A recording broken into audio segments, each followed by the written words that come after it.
Hello everyone, it's Ruby here, bringing you guys a different kind of series.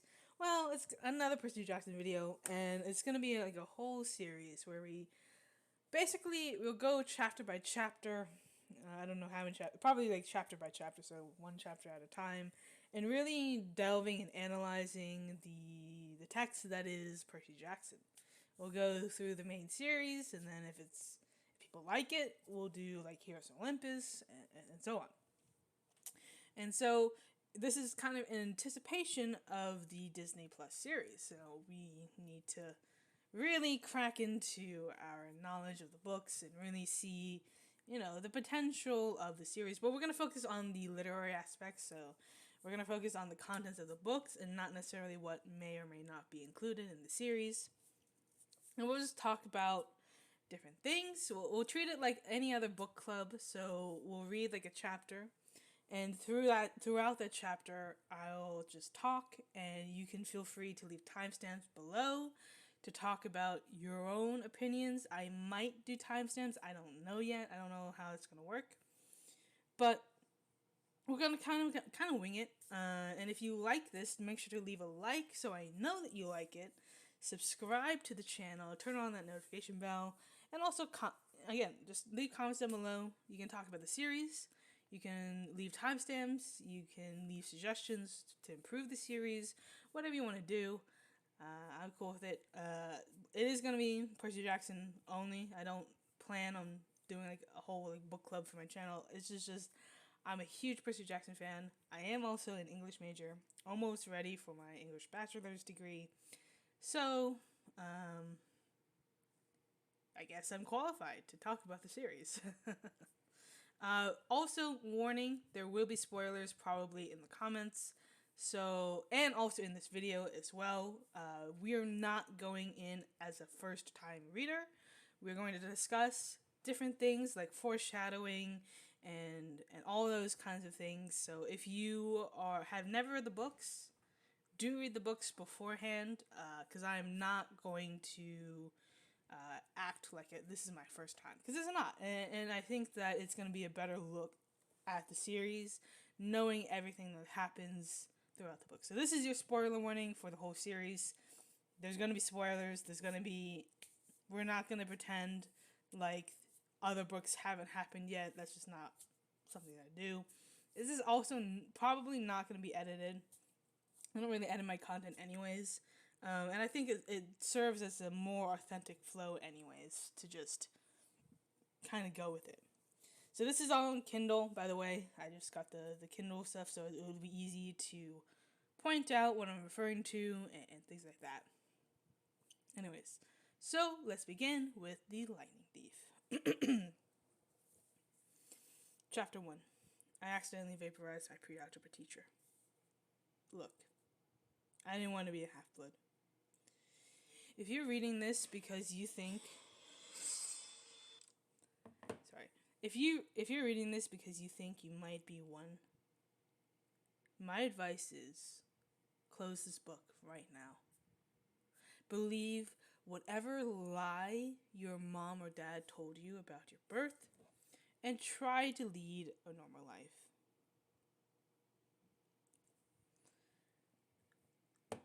Being a half-blood is dangerous. It's scary.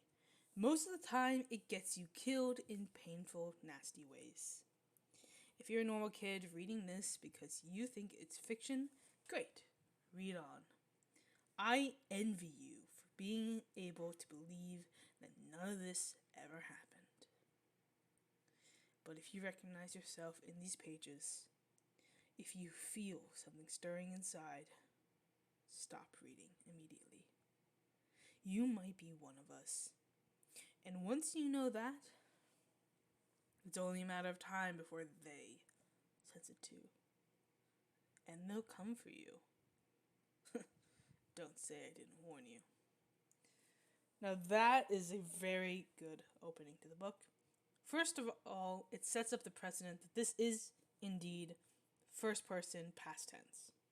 So basically, Percy is kind of at some point in time looking back on his life and telling us what happened. And this allows some inserts because, he is 12 in this book, but he's not necessarily 12 when he's telling this story. So he's able to give insight that he may not have thought of previously. And also, it allows for there to be foreshadowing. It depends on when the narration happened. Another example would be The Hunger Games. The Hunger Games is first person future tense. I'm going to silence my phone, sorry. First person future tense, which allows there to be that build of tension because we don't know what's going to happen. It hasn't happened yet. But with Percy Jackson, the first person past tense allows there to be build up. There's also first person present tense, for example. I can't think of one off the top of my head. Present tense is usually rare because it implies that the protagonist is writing it as they are adventuring. So it's more of a rare form. It's usually first person past. Honestly, first person future is also rare. Most books are like third or first in past tense. First person is, for those of you who don't know, first person is the I perspective. I did this. I am this. I think this. Third person is, there's two versions of third person. So there's third person omnipotent, which means that they know everything. So they know the thoughts, everything. It's kind of like a bird's eye view. They know everything. And with third person, you would have like kind of like someone looking in and saying, like he, she, he did this, they did this, that they thought this, etc. And then there's third person limited, which is usually tied to a specific person's perspective. For example, the Heroes of Olympus does this where they focus on one protagonist at a time. It's still kind of like the cameraman perspective, but it's like we don't know their thoughts. We only know the thoughts and we tend to only know the thoughts of the person that we're following. And sometimes that may shift, but they are not all knowing, and that allows there to be barriers of knowledge, and so we don't know everything. Movies tend to be third person, I would say omnipotent, unless it's specifically following one protagonist the entire time. Although even then, usually it's still more omnipotent than limited. And then there's also second person. Second person is you. Like, you did this, you are this. It's not as common. It's usually, second person is usually used for like recipes or like choose your own adventures. It's not as common. I wouldn't be able to think of one off the top of my head that uses the you perspective. Maybe like Diary of the Wimpy Kid, maybe. Even then, most of it is through like Greg Heffley's perspective. But yeah, that's kind of the general idea. Yeah. Anyways, moving on. My name is Percy Jackson. I'm 12 years old. Until a few months ago, I was a boarding student at Yancey Academy. So this sets our time frame. So a few months ago, something happened. So we know that this isn't years ahead. He is 12 years old, and he is reflecting on what just happened. And it also gives us kind of a time frame. Like, what is a few months ago? A few months ago is probably like 3, maybe 4 months ago. So it's not too far ahead of time. So it's not like he aged like multiple years and is now telling the story. We could imagine that maybe he's like sitting down and writing this in his journal or something. And he's kind of like reflecting on the past few months that just did all of this. Sometimes you can run the risk of inconsistent timelines. When you set up like a time, the author might forget about that time limit, and so it's like, well, if you're writing this in the past, it's sometimes you can run into some problems, but anyways, not really important. uh, am I a troubled kid? Yeah, you could say that. I could start at any point in my short, miserable life to prove it. But things really started going bad last May, when our 6th grade class took a field trip to Manhattan. 28 mental case kids and 2 teachers on a yellow school bus, heading to the Metropolitan Museum of Art to look at ancient Greek and Roman stuff. So this really, it puts us into our setting. Like, we can see, oh, okay, so this is where our story begins. We can have that starting point.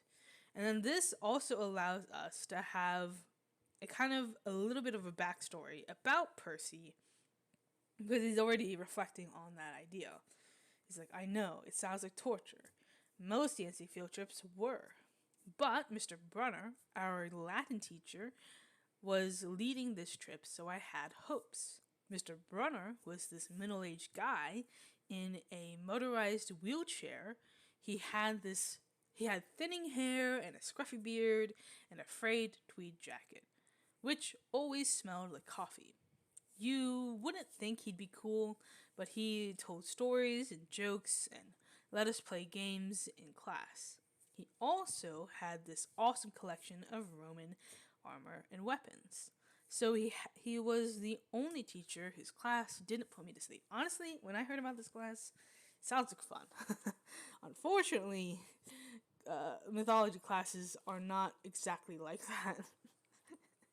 Maybe middle school classes. Maybe like if you're in upstate New York or something, but not here. Not in Virginia. I wish. I hope the trip would be okay. At least I hoped that for once I wouldn't get in trouble. Boy, was I wrong. So that already tells us, okay, something is gonna go wrong on this trip. Something is gonna happen. We know this because he's telling us this. See, bad things happen to me on field trips. Now, the thing about this is we need to remember that this is being told in a 12-year-old's mind, right? This is being told to us by a 12-year-old. And sometimes it's hard to get into that mindset of the character being the narrator versus the author being the narrator. With third person, we get you tend to get the author's thoughts. With first person, it's important to get the character's thoughts. So the character's thoughts are not necessarily the same as the author's because they're different people. And in order to really capture that, there are some things that may be against the writing rules that you do have to include because it's what a 12-year-old would say. Something like, see, bad things happen to me on field trips is like, duh, you just said that. But with a 12-year-old, it's like, they would say that because they're like dramatizing their entire life. So it is a very clever thing to do. You wouldn't necessarily see this in like, I don't know, Shakespeare. But you would see it if the story is being told by a 12-year-old. And it is. At least it's supposed to be. Look at my 5th grade school. When we went to the Saratoga battlefield, I had this accident with a Revolutionary War cannon. I wasn't aiming for the school bus, but of course I got exploded anyway. That is a very good way of saying I blew up a school bus without having to say it. You know, it's like he doesn't want to admit that he did something wrong, but he knows he did something wrong and he got expelled for it anyways. It's like this is like the perfect way of a 12-year-old not taking accountable for their actions and trying to pretend that it didn't happen even though it happened. Like, it exploded. Like, how else did it happen? It's like, It's a very clever way of really characterizing who Percy is without having to say much.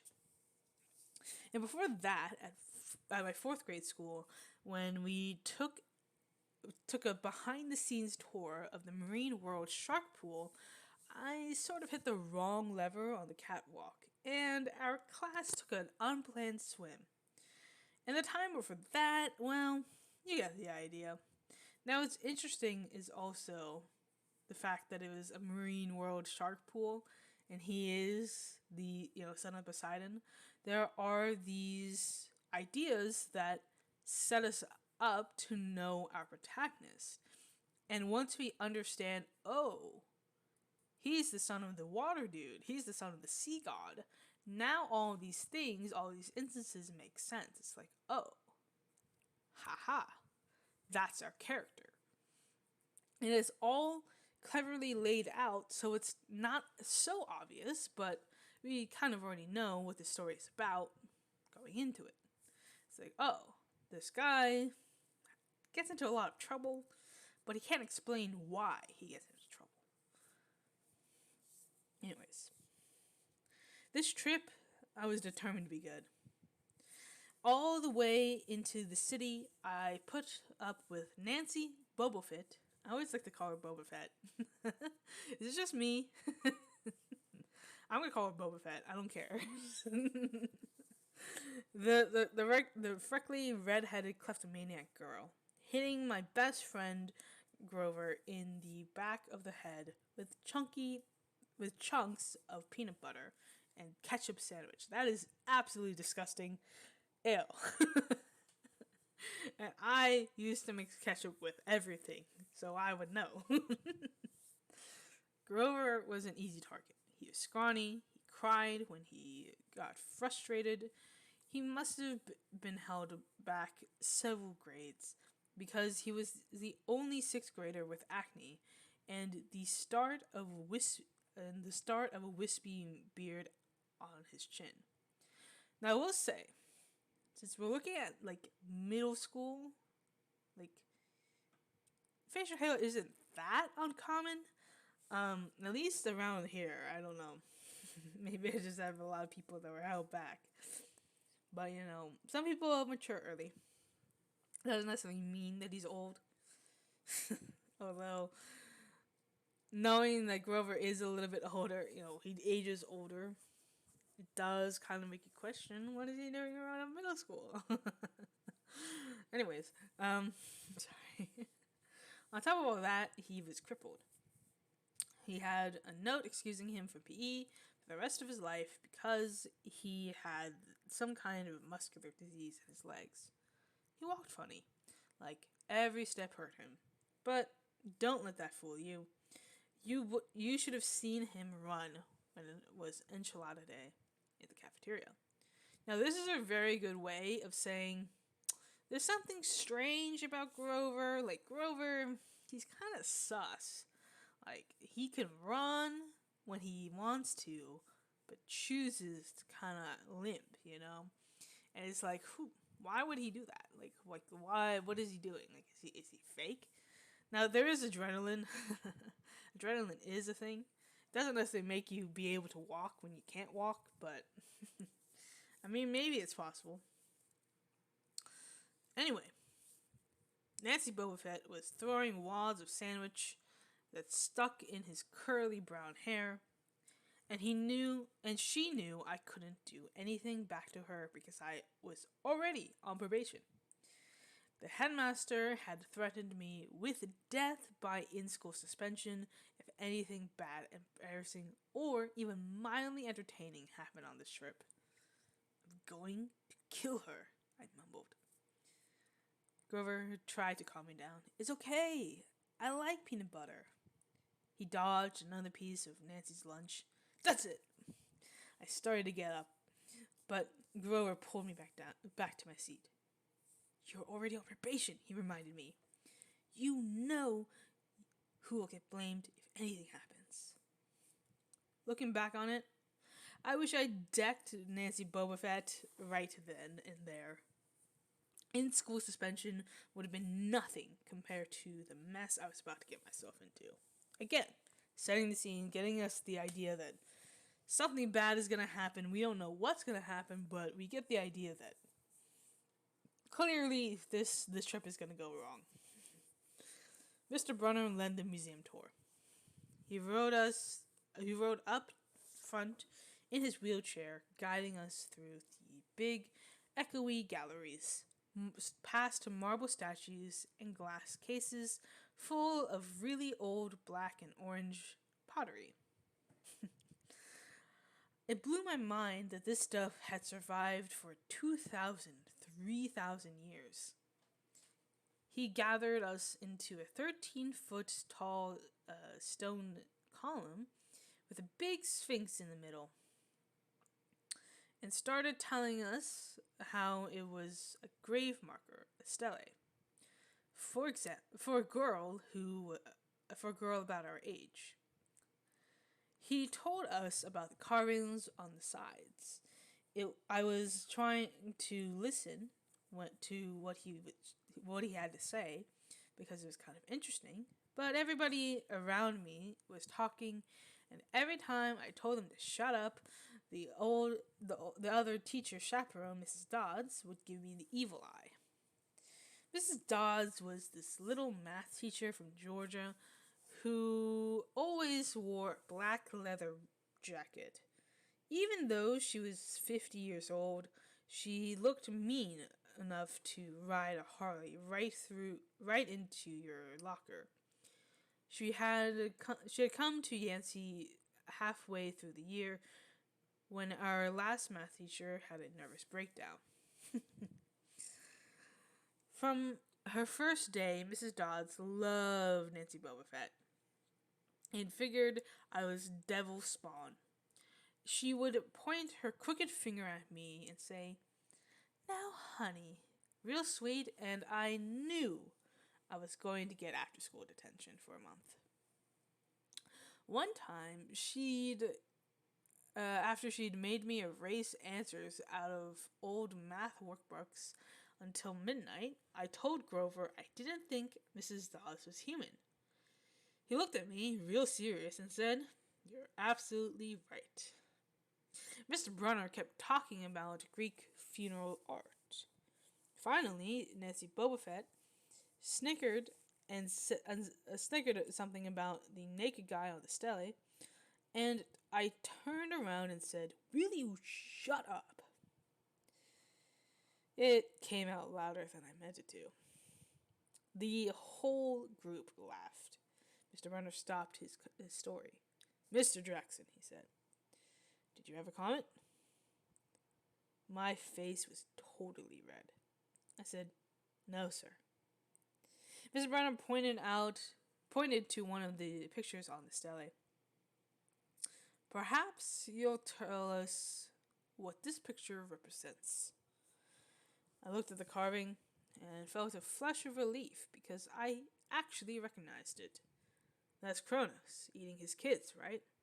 "Yes," Mr. Brunner said, obviously not satisfied. And he did this because, well, I racked my brain to remember. Kronos was the king god and god?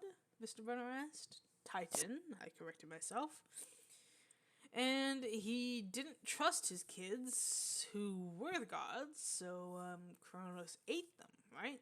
But his wife hid baby Zeus and gave Kronos a rock to eat instead. And later, when Zeus grew up, he tricked his dad, Kronos, into barfing up his brothers and sisters. "Ew," said one of the girls behind me. And there was this big fight between the gods and the titans, I continued, and the gods won. Some snickers from the group. Behind me, Nancy Boba Fett mumbled to a friend, like we're going to use this in real life. Like it's going to say on our job applications, "Please explain why Kronos ate his kids." That's actually funny.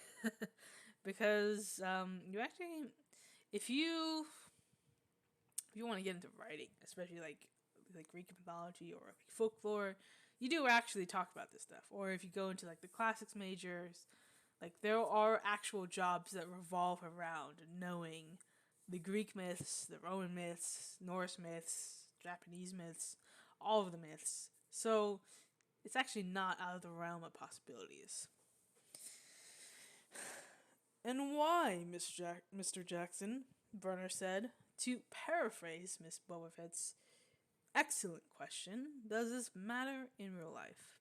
Busted, Grover muttered. Shut up, Nancy hissed, her face even brighter red than her hair. At least Nancy got packed too. Mr. Brunner was the only one who ever caught her saying anything wrong. He had radar ears. I thought about his question and shrugged. I don't know, sir. I see. Mr. Brunner looked disappointed. Well, half credit, Mr. Jackson. Zeus did indeed feed Kronos a mixture of mustard and wine, which made him disgorge his other 5 children, who, of course, being mortal gods, had been living and growing up completely undigested in the Titan's stomach. The gods defeated their father, sliced him to pieces with his own scythe, and scattered his remains in Tartarus, the darkest part of the underworld. On that happy note, it's time for lunch. Mrs. Dodds, would you lead us back outside? The class drifted off, the girls holding their stomachs, the guys pushing each other around and acting like doofuses. Grover and I were about to follow when Mr. Brunner said, Mr. Jackson. I knew that was coming. I told Grover to keep going. Then I turned toward Mr. Brunner. Sir? Mr. Brunner had this look on that wouldn't let you go. Intense brown eyes that could have been 1,000 years old and has seen everything.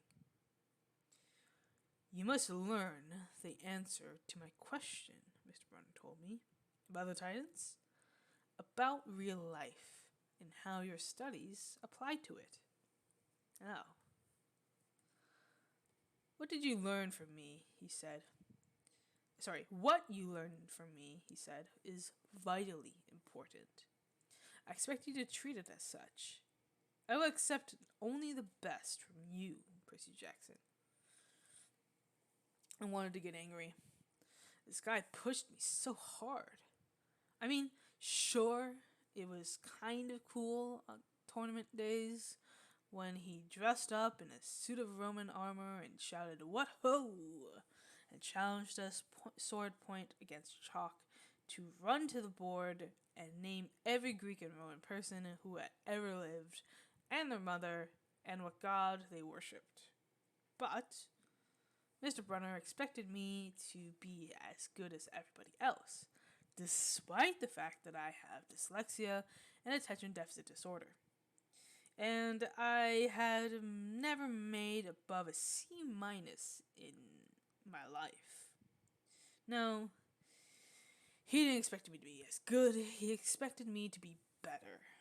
And I just couldn't learn all those names and facts, much less spell them correctly. I mumbled something about trying harder, while Mr. Brunner took one long, sad look at the stele, like he'd been at this girl's funeral. He told me to go outside and eat my lunch. So we get this really nice connection with Mr. Brunner, we know him as Chiron, and Percy. He's very much like the concerned teacher that wants to see the best in Percy and wants Percy to succeed. Of course, we know why Percy doesn't, but it's still relatable because we understand like the teachers who care want us to succeed and want us to grow and want us to take the material from their classroom and apply them to your real life. Because people often talk about how will I apply this in real life? And the answer is, well, it depends on the career that you want. if you go in an English major or a classics major or some sort of folklore major, you're probably going to want to know about the various mythologies that exist. If you're, or even if you're a history major, history geek, whatever you are, those are all important jobs that do kind of require you to have some sort of background, whether it be about the Greek myths, the Roman myths, or just like the culture that the Greeks and Romans had. I mean, the Greeks and Romans are very important to history. I mean, they had some of the largest empires in the world. So they're definitely not insignificant, and we even see their influence throughout our culture, throughout our world. There's a lot of Greek and Roman influence that kind of transferred over. Anyways, the class gathered on the front steps of the museum where we could watch the foot traffic along Fifth Avenue. Overhead, a huge storm was brewing, with clouds blacker than I'd ever seen over the city. I figured maybe it was global warming or something because the weather all across New York State had been weird since Christmas. We'd had massive snowstorms, flooding, wildfires from lightning strikes. I wouldn't have been surprised if this was a hurricane blowing in. Nobody else seemed to notice. Some of the guys were pelting pigeons and with Lunchable crackers. Nancy Bobofit was trying to pickpocket something from a lady's purse, and of course, Mrs. Dodds wasn't seeing a thing. Grover and I sat on the edge of the fountain away from the others. We thought that maybe if we did that, everybody wouldn't know we were from that school. The school for loser freaks who couldn't make it elsewhere. Detention? Grover asked. Nah, I said. Not for Mr. Brunner. I just wish he'd lay off me sometimes. I mean, I'm not a genius. Grover didn't say anything for a while. Then, when I thought he was going to give me some deep philosophical comment to make me feel better, he said, "Can I have your apple?" I didn't have much of an appetite, so I let him take it. I watched the stream of cabs going down Fifth Avenue and thought about my mom's apartment. Only a little ways uptown from where we sat. I hadn't seen her since Christmas. I wanted so bad to jump in a taxi and head home.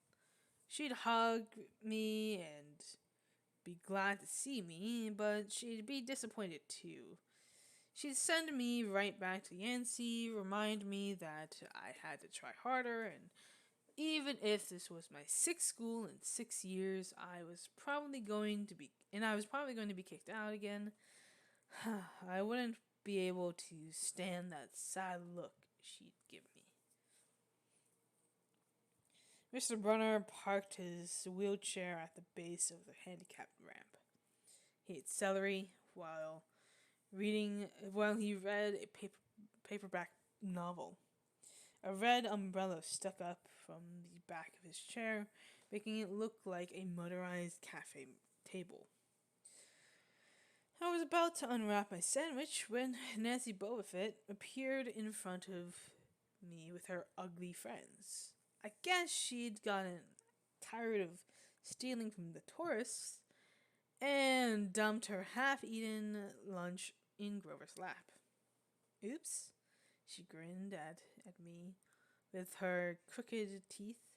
Her freckles were orange, as if someone had spray-painted her face with liquid Cheetos. I tried to stay cool. The school counselor had told me 1,000,000 times, count to 10, get control of your temper.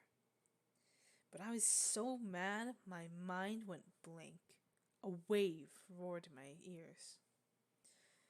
I don't remember touching her, but the next thing I knew, Nancy was sitting on her butt in the fountain, screaming, "Percy pushed me!" Mrs. Dodds materialized next to us. Some of the kids were whispering, "Did you see the water?" Like it grabbed her. I didn't know what they were talking about. All I knew was that I was in trouble again. As soon as Mrs. Dodds was sure poor little Nancy was okay, promising to get her a new shirt at the museum, gift shop, etc., etc. Mrs. Dodds turned on me. There was a triumphant fire in her eyes, as if I'd done something she'd been waiting for all semester. "Now, honey." "I know," I grumbled. "A month erasing workbooks." That was not the right answer, the right thing to say. "Come with me," Mrs. Dodd said. "Wait," Grover yelped. "It was me. I pushed her." I stared at him, stunned. I couldn't believe he was trying to cover for me. Mrs. Dodd scared Grover to death. She glared at him so hard his whiskery chin trembled. "I don't think so, Mr. Underwood," she said. "But you will stay here." Grover looked at me desperately. "It's okay, man," I told him. "Thanks for trying." "Honey," Mrs. Dodds barked at me. "Now!" Nancy Bobofet smirked. I gave her my deluxe I'll kill you later stare. Then I turned to face Mrs. Dodds, but she wasn't there. She was standing at the museum entrance, way at the top of the steps, gesturing impatiently at me to come on.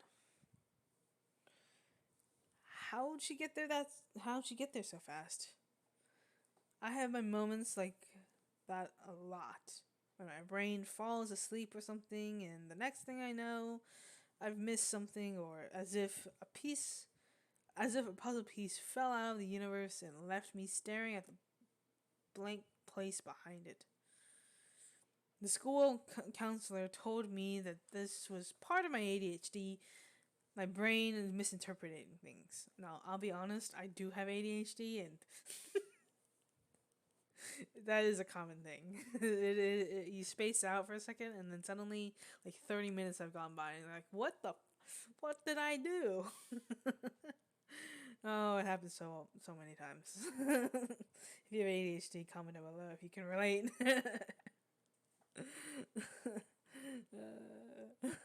Or you think that you're gonna remember something, and like you tell yourself you're gonna remember something, and then you don't remember it.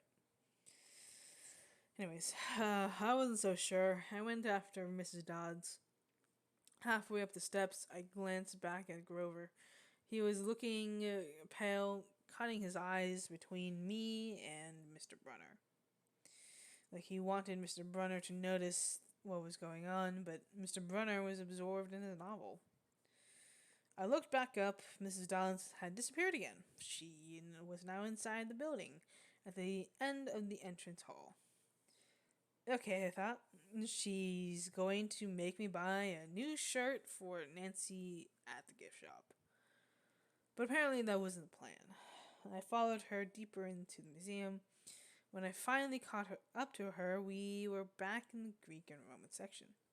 Except for us, the gallery was empty. Mrs. Dodds stood with her arms crossed in front of a big marble frieze of the Greek gods. She was making this weird noise in her throat, like growling. Even without the noise, I would have been nervous. It's weird being alone with a teacher, especially Mrs. Dodd. Something about the way she looked at the frieze, as if she wanted to pulverize it.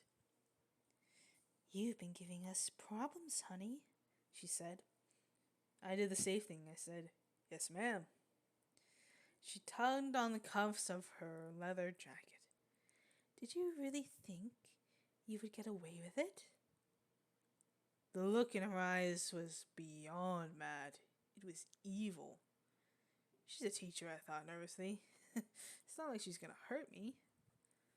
I said, I'll try harder, ma'am. Thunder shook the building. We are not fools, Percy Jackson, Mrs. Dodds said. It was only a matter of time before we found you out. Confess, and you will suffer less pain. I didn't know what she was talking about. All I could think of was that the teachers must have found the illegal stash of candy I'd been selling out of my dorm room, or maybe they realized I got my essay on Tom Sawyer from the internet without reading the book, and now they were going to take away my grade, or worse, they were going to make me read the book. Well, well, she demanded. Ma'am, I don't. Your time is up, she hissed. Then the weirdest thing happened. Her eyes began to glow like barbecue coals. Her fingers stretched, turning into talons. Her jacket melted into large leathery wings. She wasn't human. She was a shriveled hag with bat wings and claws and a mouth full of yellow fangs. And she was about to slice me to ribbons. Then things got even stranger. Mr. Brunner, who'd been out in front of the museum a minute before, wheeled his chair into the doorway of the gallery, holding a pen in his hand. What ho, Percy! He shouted and tossed the pen through the air. Mrs. Dodds lunged at me. With a yelp, I dodged and felt talons slash the air next to my ear. I snatched the ballpoint pen out of the air, but when it hit my hand, it wasn't a pen anymore. It was a sword. Mr. Brunner's bronze sword, which he always used on tournament day. Mrs. Dawes spun toward me with a murderous look in her eyes. My knees were jelly. My hands were shaking so bad I almost dropped the sword.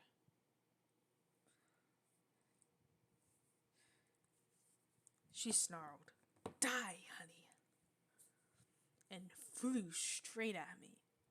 Absolute terror ran through my body. I did the only thing that came naturally. I swung the sword. The metal blade hit her shoulder and passed clean through her body as if she were made out of water. Hiss. Mrs. Dawes was a sandcastle in a power fan. She exploded into yellow powder, vaporized on the spot, leaving nothing but the smell of sulfur and a dying screech and a chill of evil in the air, as if those two glowing red eyes were still watching me. I was alone. There was a ballpoint pen in my hand. Mr. Brunner wasn't there. Nobody was there but me. My hands were trembling. My lunch must have been contaminated with magic mushrooms or something. Had I imagined the whole thing? I went back outside. It had started to rain. Grover was sitting by the fountain, a museum map tented over his head. Nancy Bobofit was still standing there, soaked from her swim in the fountain, grumbling to her ugly friends. When she saw me, she said, "I hope Mrs. Kerr whipped your butt." I said, "Who?" "Our teacher. Duh." I blinked. We had no teacher named Mrs. Kerr. I asked Nancy what she was talking about. She rolled her eyes and turned away. I asked Grover where Mrs. Dodds was. He said, "Who?" But he paused first, and he wouldn't look at me, so I thought he was messing with me. "Not funny, man. I told him, this is serious." Thunder boomed overhead. I saw Mr. Brunner sitting under his red umbrella, reading his book as if he'd never moved. I went over to him. He looked up, a little distracted. Ah, that would be my pen.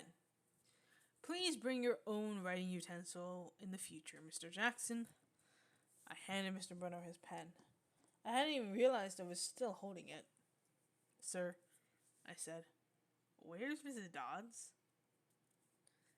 He stared at me blankly. Who? The other chaperone, Mrs. Dodds. The pre-algebra teacher. He frowned and sat forward, looking mildly concerned. Percy, there is no Mrs. Dodds on this trip. As far as I know, there has never been a Mrs. Dodds at Yancey Academy. Are you feeling alright? Alright, and that is where we're going to stop there. And just to talk about it a little bit, I mean, there's a lot of setup, right? We're being introduced to this world. We know something isn't quite right. We know that this Mrs. Dodds turned into this, well, she turned into a fairy. And right now, Percy thinks that he's going crazy, basically. And it really sets up this world really nicely. It kind of gives a look at, first of all, the Mist, because the Mist is doing a lot of work here, you know, making everyone think that Mrs. Dodds never existed and replacing it with like Mrs. Kerr or whatever. It's definitely interesting to kind of see the build up, especially knowing what will happen in the future. I also don't know the frequency of which I'm going to do this. I think I'm going to kind of do it whenever I want, so there's not going to really be a schedule. I don't really plan on doing that. I mean, we have a lot of time before the series even begins, and even after that, you know, they're probably only going to do like the first book. You know, they're probably going to do like one book at a time. I mean, I actually have no idea how they're going to do it. I imagine they'll have to wait for the kids to age. So they'll probably do like one book at a time, basically like they did with Harry Potter, to make sure that they are the age that they are supposed to be in the books and into the series. I'm looking forward to seeing what happens with the series. I know that there's been a lot of questions, a lot of debates. We've been having some nice conversations about, you know, different things. And for the most part, it has been civil. I appreciate that. I want there to be this civil discourse. I don't want it to be, you know, I don't want it to be like ad hominem attacks from either side. Like I don't want that. I want us to just have fun and kind of just discuss with each other about our feelings on the books and the series, and just have this like polite conversation. You know, I want this place to be a place where we can have those talks, have those conversations without fearing someone coming after us for our opinions. I think that, you know, we need to have these conversations, and they are important to have. There's been a lot of good points on both sides being brought up. There's been people, for example, in the comments section just putting out just really good comments, like nothing that is like just a sentence. Like they're like long posts that are detailing their arguments, and I think that is the best way to do it, as long as you're being, you know, fair, as long as you're being more anecdotal than like, you know, I don't know, generalizing. But in general, I look forward to seeing what will happen. If you want to, definitely leave comments down below. Talk about whatever you want. You can talk about the series that the chapter that we just read. I want to go chapter by chapter, and we can kind of just go in on it. You know, we could just have this lovely conversation about the books, different, you know, opinions about the books, whether you love them, whether you hate them, I don't care. As long as we can keep it civil, that's all I ask. And that's really all I'll ever ask. So if you did like this video, definitely hit that like button. Subscribe for more content so you can be notified whenever I go live, whenever I make new videos. I don't just do Percy Jackson content. I'm doing Percy Jackson content in anticipation of the Disney Plus series. There's going to be new content coming soon.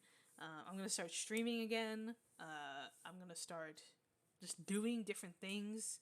This channel is just kind of the hub of where I just do whatever I want and kind of just talk about things that I like. You know, we play video games, we read books, Percy Jackson, we do reactions sometimes, although I don't know if I'm going to do those like ever again. But you know, it's gonna be fun. I think it'll be fun. And I hope that you will join me on this journey. And I'll see you guys next time. And peace out, guys. It's been a blast. Bye.